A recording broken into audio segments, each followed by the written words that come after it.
Despite their designation as official suspects, the McCanns were permitted to leave Portugal and, acting on legal advice, returned to England on September 9, 2007.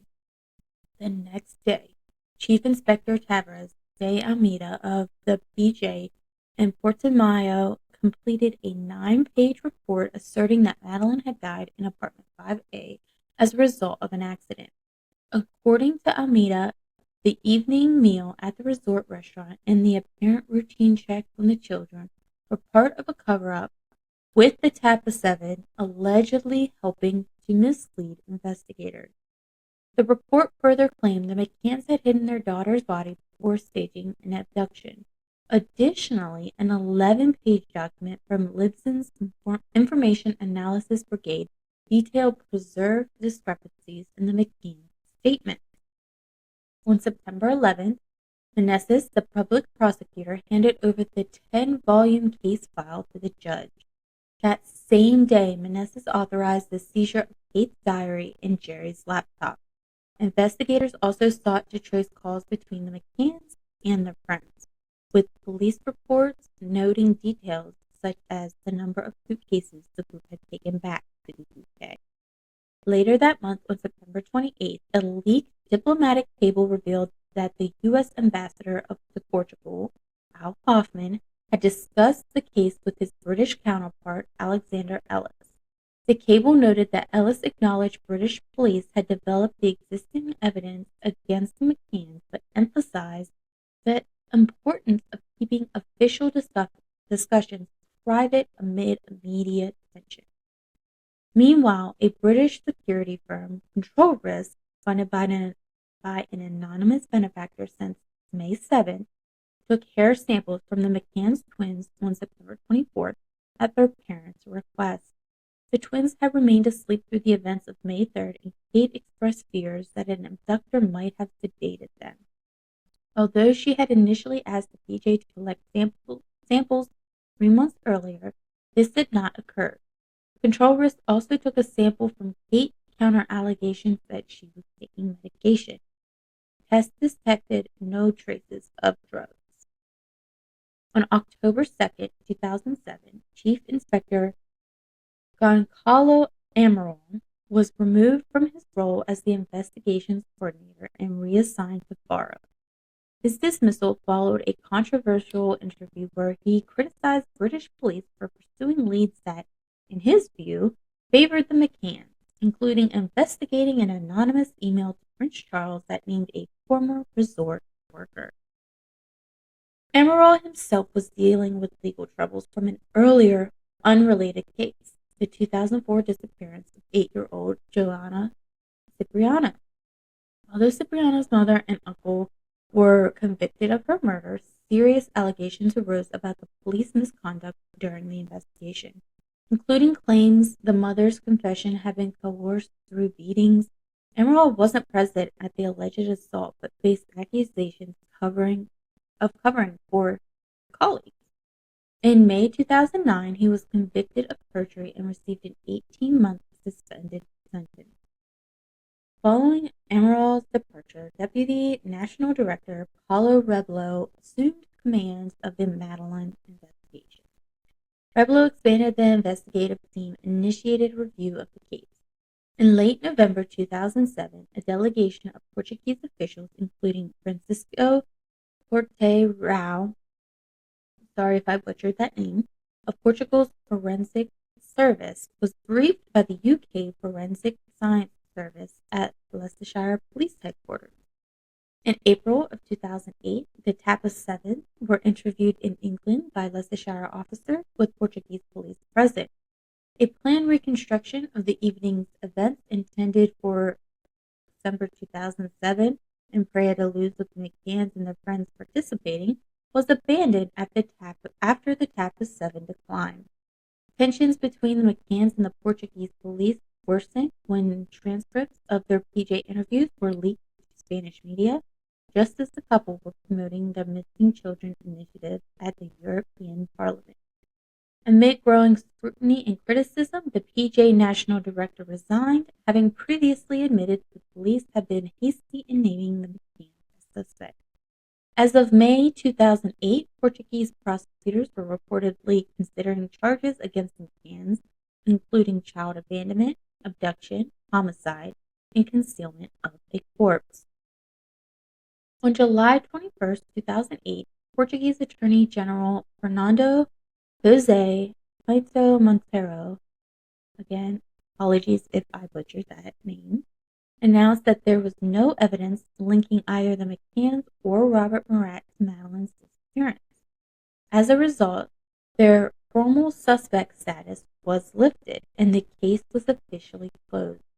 Just weeks later, on August 4th, Portugal's Ministerio Público released 17 case files totaling 11,233 pages on CD-ROM, which were made available to the media. These included 2,550 pages detailing various reported sightings. Among the files was a 58-page prosecutor's report concluding no element of proof whatsoever was found which allows us to form any lucid, sensible, serious, and honest conclusion about the circumstances. In 2009, an additional 2,000 pages were made public. In the days following the case's closure, excerpts from Kate McCann's personal diary, seized by the PJ in August of 2007, were published by a Portuguese tabloid. This occurred despite a Portuguese court ruling in June of 2008 deeming the seizure a privacy violation and ordering all copies to be destroyed. In September 2008, News of the World, a British tabloid owned by News International, printed translated extracts of the diary without permission and with further errors in translation. Amid escalating tensions between the McCanns and the PJ, Chief Inspector Emerald resigned in June of 2008. Shortly after the case was closed, Emerald published Maddie, The Truth of the Lot, through Guerrera and Paz on July 24, 2008, alleging that Madeleine had died in an accident inside the apartment and that her parents had staged an abduction to cover it up. By November 2008, the book had sold 180,000 copies, and by 2010, it had been translated into 6 languages. A television documentary based on the book aired on Portugal's TVI in April 2009, drawing in 2.2 million viewers. The McCanns filed a libel suit against Emerald and his publisher in 2009, funded by Madeleine's fund. In 2015, they were awarded over 600,000 euros in damages, but Emerald successfully appealed in 2016. An injunction against the book's further sale was initially granted in 2009, but overturned by Lisbon Court of Appeal in 2010, citing Emerald's right to freedom of expression. The ban was reinstated with the 2015 libel ruling, only to be lifted again following Emerald's appeal. The McCanns appealed to Portugal's Supreme Court, but in February 2017, the court ruled against them, clarifying in its 76-page judgment that the case's 2008 closure had not constituted exoneration. Their final appeal was dismissed March of 2017. On May 15, 2007, just 2 days after Madeleine vanished, the McCanns established Madeleine's fund, leaving no stone unturned, limited to support the search and associated costs. Within 3 months, the fund's website had received over 80 million visits.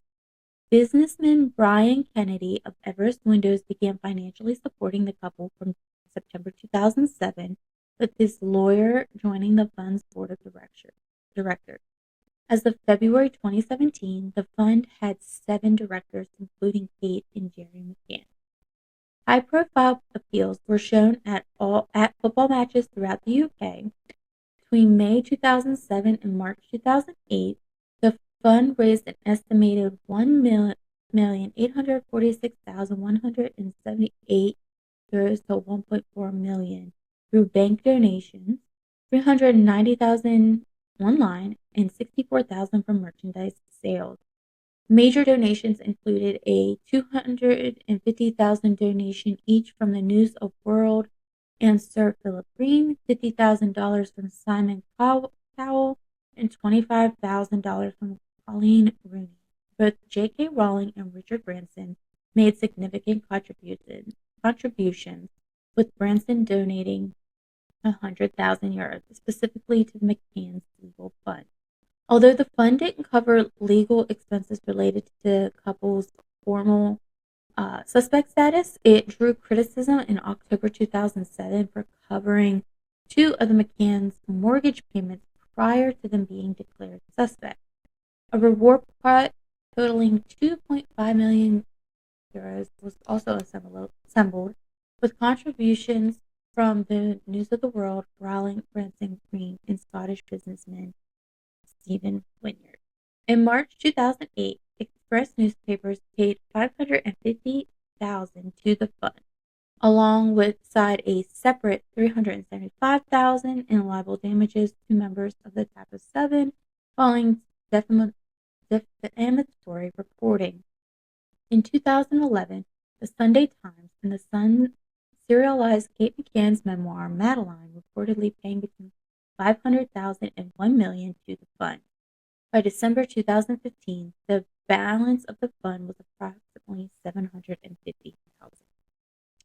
Madeleine's fund hired several private investigation firms, occasionally causing friction with the Portuguese authorities. An anonymous donor initially funded the British security company Control Risks. Following reports of sightings in North Africa, Brian Kennedy traveled to Morocco in September 2007 to personally investigate one lead. One particularly noted sighting came from a Norwegian woman at a Marrakesh petrol station on May 9, 2007, where a young girl reportedly asked in English, "Can we see Mummy soon?" While the witness alerted Spanish police upon returning home, Kate McCann later noted that a month passed before formal action was taken, an apparent lapse that alarmed the family.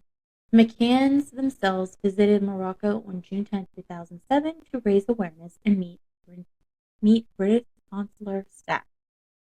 Kennedy also hired Spanish agency Metodo 3 for $50,000 a month, deploying 35 investigators across Europe and Morocco. However, the relationship ended after the agency had made premature public claims, including to CBS that "We know the kidnapper. We know who he is and how he has done it." In 2009, retired British detective David Edgar was brought in on recommendation from Manchester's Serious Crime Squad. Edgar later released an e-fit of a woman said to have asked two British men in Barcelona whether they had brought her new daughter. Other independent efforts included a Portuguese lawyer financing the search of a reservoir in February 2008 and a South African property developer, Stephen Birch, using ground radar in 2012, claiming it detected bones beneath the Praia da Luz driveway. In 2008, Madeleine's fund hired Oakley International, a Washington, D.C.-based detective agency, for over $500,000 for 6 months, led by former British intelligence officer Henry Exton. The 5-man team conducted undercover operations around the Ocean Club and in pedophile and Roma communities. Exton questioned the weight given to the Jane Tanner sighting and instead prioritized the account of Martin and Mary Smith, who saw a man carrying a child toward the beach on the night Madeleine vanished. Oakley produced e-fits based on the Smith description. The issue was delicate because Ms. Martin Smith, after seeing BBC footage of the McCanns' return to the UK, briefly believed that the man he had seen resembled Jerry McCann. Although witnesses later confirmed Jerry had been at the Tapas restaurant at 2300, publication of the e-fits might have fueled further conspiracy theories. Exton's report, submitted in November 2008, recommended releasing the e-fits, but the fund insisted on keeping them confidential. Tensions rose due to fee disputes and the report's suggestions that Madeleine may have died in an accident after leaving the apartment through an unlocked patio door. While both the PJ and Leicestershire Police had received the e-fits by October 2009 and Scotland Yard obtained them by August 2011, they were not made public until October 2013 during a BBC Crime Watch reconstruction. Afterward, the Sunday Times published a report implying the McCanns had suppressed the images, prompting the couple to file a complaint. The paper issued a correction and apology that December, and the McCanns later received $55,000 in damages, which Jerry pledged to donate to charity. In 2009, the McCanns met with British Home Secretary Alan Johnson to request a formal review of the case. Johnson subsequently commissioned a scoping report from Jim Gamble, head of CEOP. By March 2010, the Home Office had begun discussions with the Association of Chief Police Officers, ACPO, regarding the establishment of a British inquiry.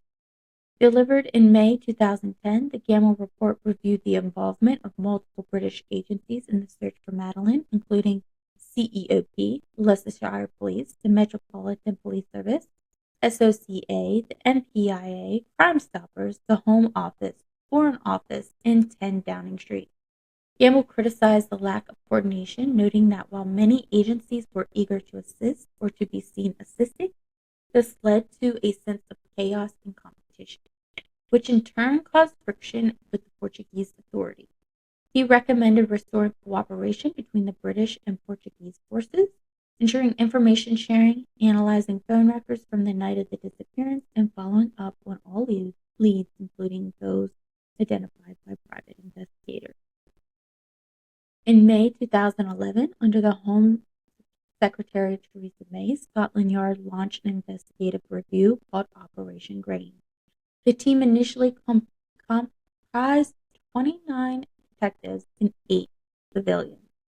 The decision to initiate the review followed a campaign by News International via the Sun newspaper. Questions about whether this was prompted by pressure or persuasion from News International CEO Rebecca Brooks were later examined at the Levison inquiry. On May 11, 2011, The Sun, serializing Kate McCann's book Madeleine, published an open letter from the McCanns appealing to Prime Minister David Cameron for a new inquiry. That day, 20,000 people signed the paper's petition. Theresa May, according to her Levison testimony, spoke by phone to Brooks and the Sun editor Dominic Mahan that same day.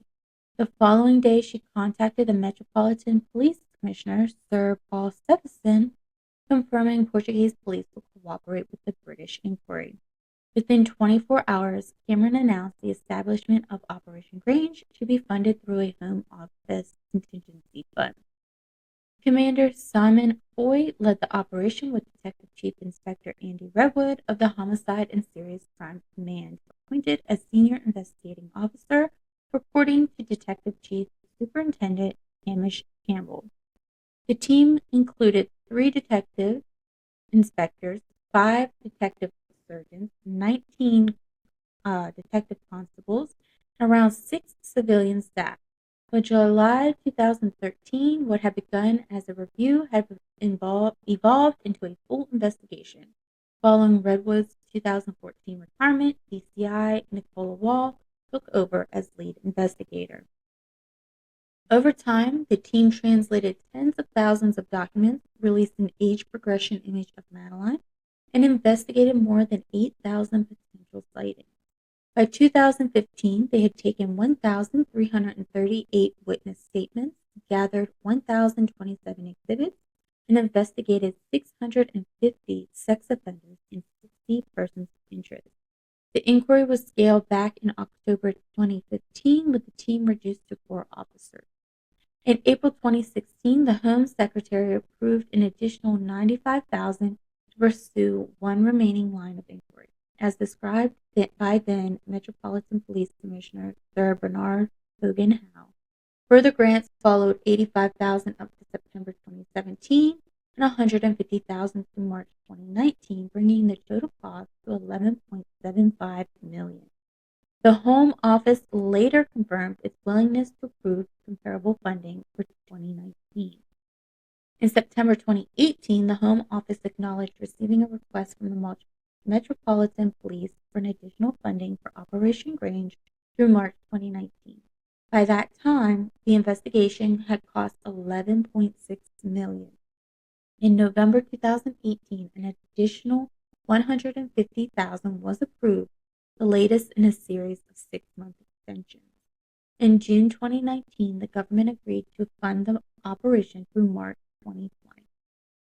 DCI Redwood confirmed that the Operation Grange was considering a criminal act by a stranger, most likely a planned abduction or burglary during which Madeleine had disturbed the intruder. Between January and May 2007, local burglaries had quadrupled, including 2 break-ins at the McCann's apartment block in the 17 days before Madeleine vanished. However, by April 2017, on the eve of the 10th anniversary, Scotland Yard's Assistant Commissioner Mark Rowley appeared to downplay the burglary theory, stating it had been pretty much closed off. The focus remained on a handful of promising leads. That same month, reports emerged that investigators were seeking a woman near apartment 5A around the time of Madeleine's disappearance. Redwood stated that in 2013, that based on one interpretation of the evidence, Madeleine's disappearance appeared to be a pre-planned abduction involving prior reconnaissance. Multiple witnesses reported seeing suspicious men loitering around in near apartment 5A in the days leading up to and on the day of the disappearance. In May 2013, detectives sought to trace 12 manual laborers working at the Ocean Club at the time, including 6 British cleaners in a white van offering services to expats. In October 2013, Scotland Yard staged a televised time-watch reconstruction in the UK, Netherlands, and Germany, releasing e-fits of suspicious men seen near 5A, including the Smith sighting. 262 days later, Portugal's Attorney General reopened their inquiry based on new evidence. Another theory suggested that Madeleine, nearly 4 years old, left the apartment to find her parents and was either abducted or fell into a nearby construction site. This was widely considered improbable. As her mother noted, it would have required Madeleine to open the patio doors, close the curtains, open and close the child gate, and navigate another gate leading to the street. Using cell phone tracking, police identified mobile activity near the Ocean Club during the critical time frame, involving a former bus driver and his 2 associates. They were interviewed in June 2014 and denied involvement. Investigators also learned that the cell phone belonging to Monteiro, a former Ocean Club employee dismissed for theft, was in the vicinity that night. Monteiro, originally from Cape Verde, died in a 2009 accident. His widow stated that he had been previously cleared in other child-related cases via DNA testing. In March 2014, Scotland Yard appealed for information about a man who had entered British families' holidays between homes in the Western Algarve between 2004 and 2006, sexually assaulting 5 girls aged 7 to 10. He was described as speaking English with a foreign accent, having dark, unkempt hair, tan skin, and a distinctive odor, and sometimes wearing a burgundy top with a white circle on the back. He was suspected in 12 incidents in the region between 2004 and 2010, and the Portuguese police reported believed this was Monteiro. In June 2014, police teams, archaeologists, and sniffer dogs searched 15 acres of land in Praia da Luz but found nothing. The following month, at Scotland Yard's request, Portuguese police interviewed 4 locals. No evidence was found linking them to Madeleine's disappearance. 11 more individuals, including 3 Britons, were interviewed in December 2014. Portuguese media reported that investigators compiled 253 questions, including whether they had killed Madeleine or concealed her body. Several admitted breaking into Ocean Club apartments but denied involvement in